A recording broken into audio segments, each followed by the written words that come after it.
नमस्कार। आज हम जानेंगे 15वें श्लोक का अर्थ। उपर्युक्त प्रकार से किए हुए ध्यान योग के साधन का फल बतलाते हैं। श्लोक 15। युञ्जन्नेवं सदात्मानै योगी नियतमानसः शान्तिर्निर्वाण परमां मत्संस्थामधिगच्छति। श्लोक का अर्थ। वश में किए हुए मन वाला योगी इस प्रकार आत्मा को निरंतर मुझ परमेश्वर के स्वरूप में लगाता हुआ मुझ में रहने वाली परमानंद की पराकाष्ठा रूप शांति को प्राप्त होता है। जिसका मन पर अधिकार है वह नियतमानस है। साधक नियतमानस तभी हो सकता है जब उसके उद्देश्य में केवल परमात्मा ही रहते हैं। परमात्मा के सिवाय उसका और किसी से संबंध नहीं रहता, कारण कि जब तक उसका संबंध संसार के साथ बना रहता है तब तक उसका मन नियत नहीं हो सकता।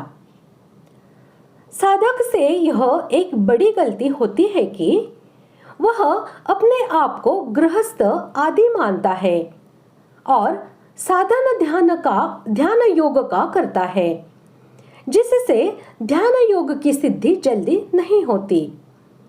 अतः साधक को चाहिए कि वह अपने आप को गृहस्थ, साधु, ब्राह्मण, क्षत्रिय, वैश्य, शूद्र आदि किसी वर्ण आश्रम का न मानकर ऐसा माने कि मैं तो केवल ध्यान करने वाला हूँ।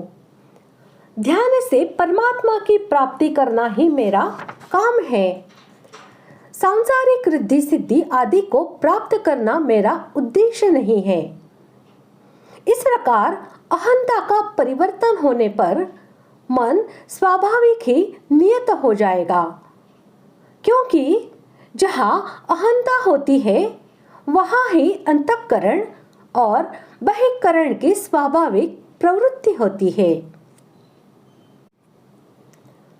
उपर्युक्त प्रकार से मन बुद्धि के द्वारा निरंतर तेल धारा की भांति अविच्छिन्न भाव से भगवान के स्वरूप का चिंतन करना और उसमें अटल भाव से तन्मय हो जाना ही आत्मा को परमेश्वर के स्वरूप में लगाना है। युञ्जन आत्मा नाम का तात्पर्य है कि मन को संसार से हटाकर परमात्मा में लगाते रहना चाहिए। सदा का तात्पर्य है कि प्रतिदिन नियमित रूप से ध्यान योग का अभ्यास करना चाहिए। कभी योग का अभ्यास किया और कभी नहीं किया, ऐसा करने से ध्यान योग की सिद्धि जल्दी नहीं होती। दूसरा तात्पर्य यह है कि परमात्मा की प्राप्ति का लक्ष्य एकांत में अथवा व्यवहार में निरंतर बना रहना चाहिए।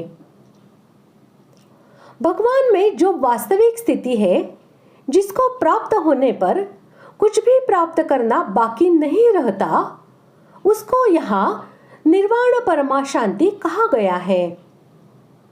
ध्यान योगी ऐसी निर्वाण परमा शांति को प्राप्त हो जाता है। एक निर्विकल्प स्थिति होती है और एक निर्विकल्प बोध होता है। ध्यान योग में पहले निर्विकल्प स्थिति होती है, फिर उसके बाद निर्विकल्प बोध होता है। इसी निर्विकल्प बोध को यहाँ निर्वाण परमा शांति नाम से कहा गया है। शांति दो तरह की होती है, शांति और परम शांति। संसार के त्याग से शांति होती है और परमात्मा तत्व की प्राप्ति होने पर परम शांति होती है।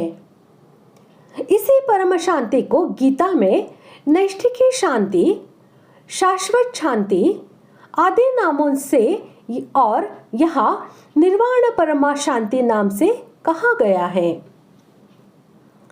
इस प्रकार आज हमने 15वें श्लोक का अर्थ जान लिया है। अगले भाग में जानते हैं 16वें श्लोक का अर्थ। धन्यवाद।